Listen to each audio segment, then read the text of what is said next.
บายดีเจตักเด้อมื้อนี้เจตักจะพาไปตลาดหนองจันซึ่งเป็นตลาดที่เปิดแต่เช้าเนาะ5 โมงหา8 โมงแล้วก็ขายราคาถูกเราจะไปเลาะตลาดกันนะจ๊ะนี่ได้ยินว่าตลาดหนองจันเพิ่นบ่ใส่ถุงพลาสติกเฮาจะเกียมไปมีถุงเจียกับถุงผ้าแต่ถ้าว่าเพิ่นใส่เฮาก็เอาจ้าเรานำไปเลย let's go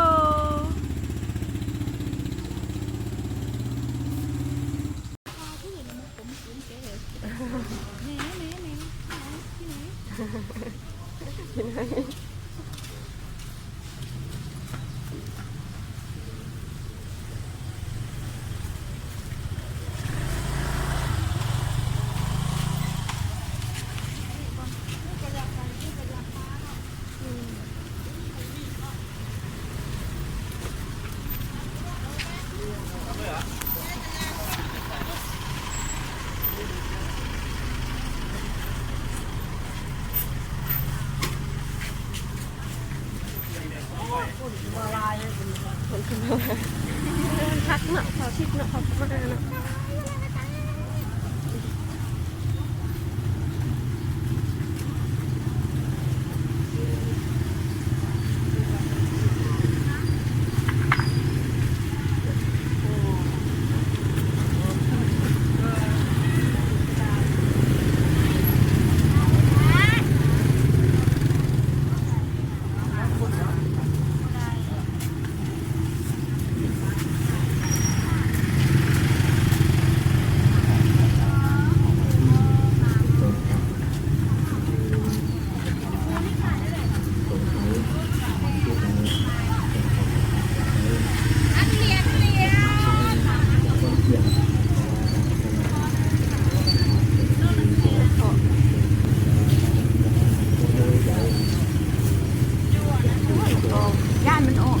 ส้มสุก3,000เด้อ3,000เด้อ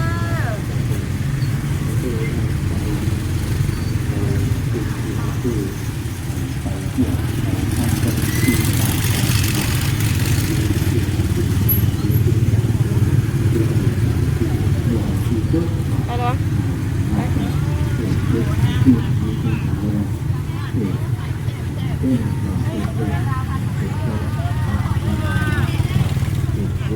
เป็นโต๊ะเป็นตังนั่นก็คือว่ายังมีอีก4 จุด5 จุดเป็นเดียวกันเนาะ5 จุดคืออีกนั่นก็คือว่าทางสามารถเอาไปขวดกาเอาไปตั้งไปขวดเปิ้ลอย่างที่เป็นต้นเนาะขวดแล้วมาโปเนี่ยโปคือโปโต้3 4 5ซึ่งจุดประสงค์ของเราจะนำสามารถมาต่อรอกับเราจะลงมาข้ออะไรงานในต่างๆเนาะมัดสองสีดาแสงหวานแต่เยอะว่ะกินเดินตามเดี๋ยวสละโซนผักกันหรอโซนผักกันบอกโซนผักกันบอก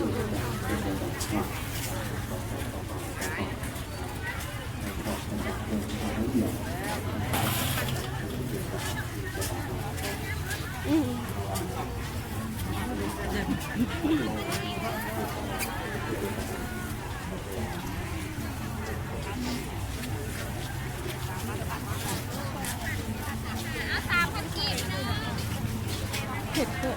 ซื้อมาเผ็ดไม่ได้กินเนาะ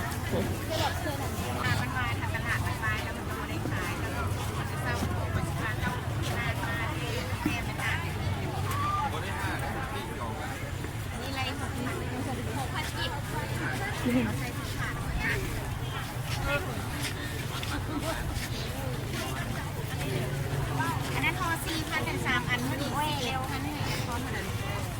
6,000ก็ได้6,000หยิบ6,000ใส่ ซื้ออันไหนต่อ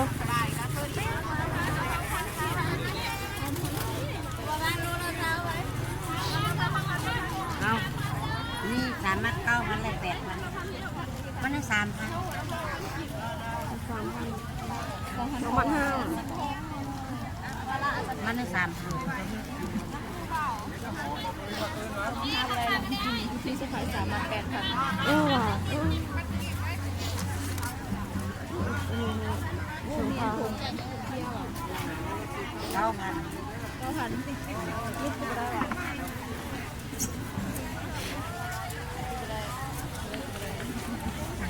ได้เก่าเลย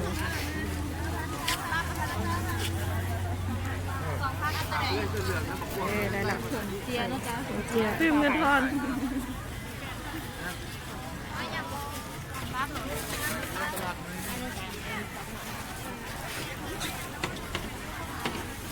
เอาเลยเอา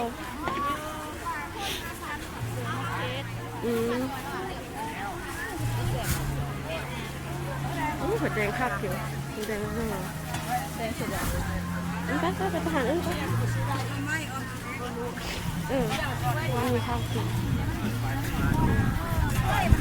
เลือดหักย่างตายวันกับโอ้ยว่าซั่นทำไมเจ้าหรอมาหอกกับถุงแม่คนไปมันเป็นเรื่องธรรมดามีเราก็ได้เดี๋ยวกันอยู่มาโลใช่ใช่ได้บ่เอาใส่กระสอบนี่ให้โลได้ใส่ถุงนี่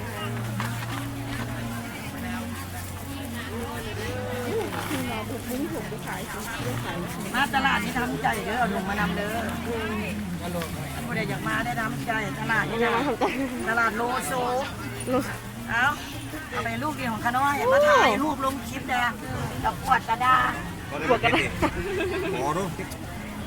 บัวแก้วถุงมาเด้อ ตำแห้งเว้ยก็เลยไม่ได้หลาย ถุงเด้อเจ้าออกมาได้เอานายมาเจ้าเป็นจับเอาการฆ่ายามาเอาได้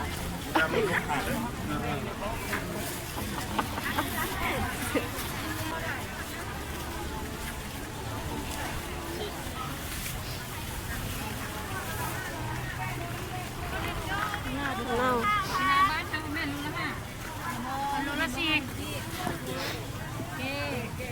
เอาไหมโลนึงโลซีของโลนึงโลนึง4,000เนาะอ๋อเดี๋ยวหน้าเมืองนี่เป็นน้ำมันจะออกเลย4,000 กีบพี่น้อง4,000 กีบโฮมาที4,000ค่ะไล่เงินหมดเลยแตงจะมาเมื่อกี้มันแตงไปตำบ่ไม่ได้เดี๋ยวก็ได้บ่ยิงคือมันแตง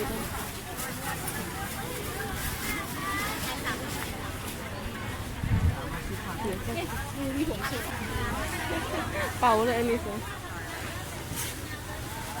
เราไปกับลาบไม่เกี่ยวข้าวทองใน3 โลซิโล10โอ้นี่มาแตงเลยนี่6,000นี่กินเสื้ออันนี้ให้ก่อนมีอะไรอย่างนี้แตงอ่ะมีแตงบุ้งบุ้งเหมือนน้ำมันเนาะเด็ดอีเลยตัวดินหอมหัวเยอะนี่หอมหัวเยอะนี่หอมหัวเยอะกันไป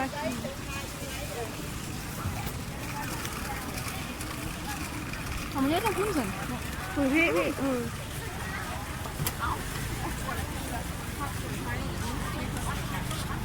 ใบเต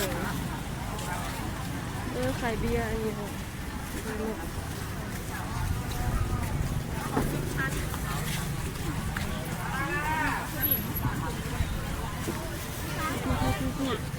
พี่เอาเลยเอาเลยหัวฉันทำให้หมด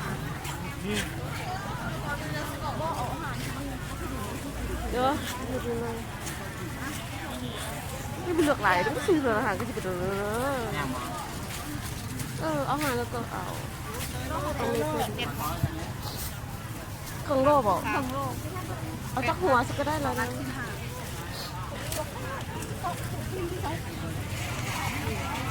2,000 3,500 พอ 4,000 เอาอันนี้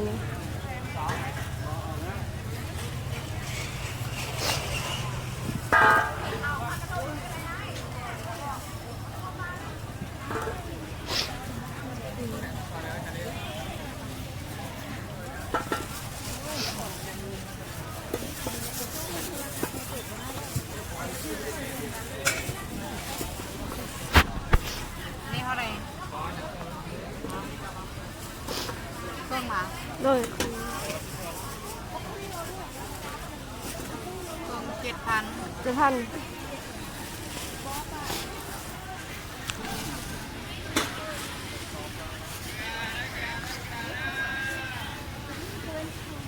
ก็เด้อ7,000น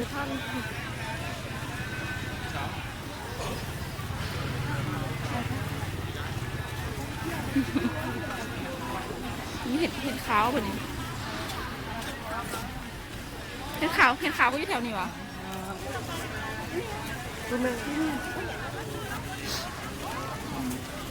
นี่แกพี่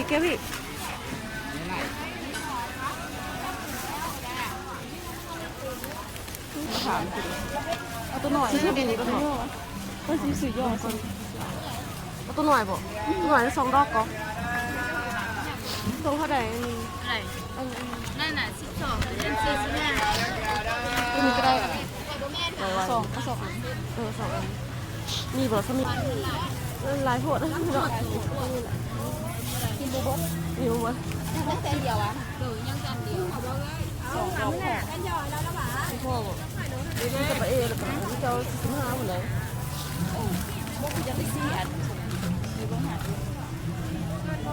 ซื้อนี่ก่อนนั่นบอสเซอร์พลเมืองดีตักลงห้างลง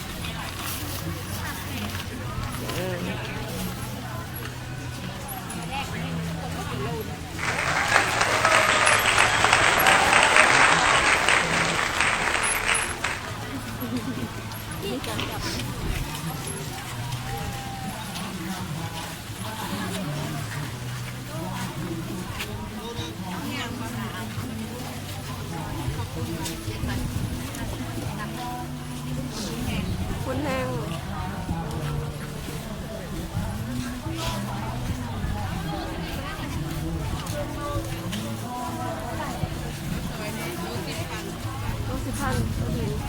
ตะกี้เนาะตะกี้สดเด็ดเลยกดที่สดเลยนี่สิคุณน่ะว่าพี่ชื่อเศร้าวะได้เหมือนเฮาบอก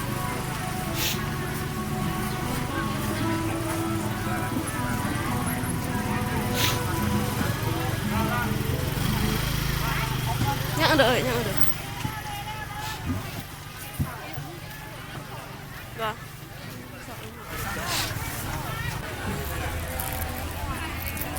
แครอทก็ยังมีอยู่สิ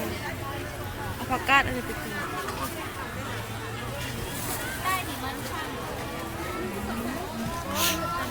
โลนึง8,000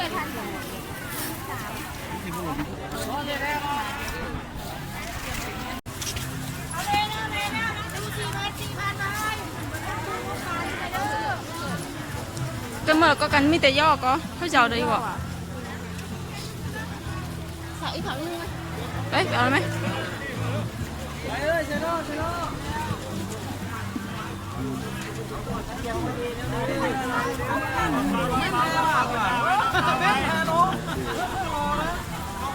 รอบเป้าไปหน้ารอบเป้าถ้าทำวันเจ็ดห้า เพื่อดิน5 มันกินจะไปเลิกก็เลยมันเถื่อนก็5 ได้หรอกผักได้หรอก ก็สามารถไปย่อไปหาเด็ก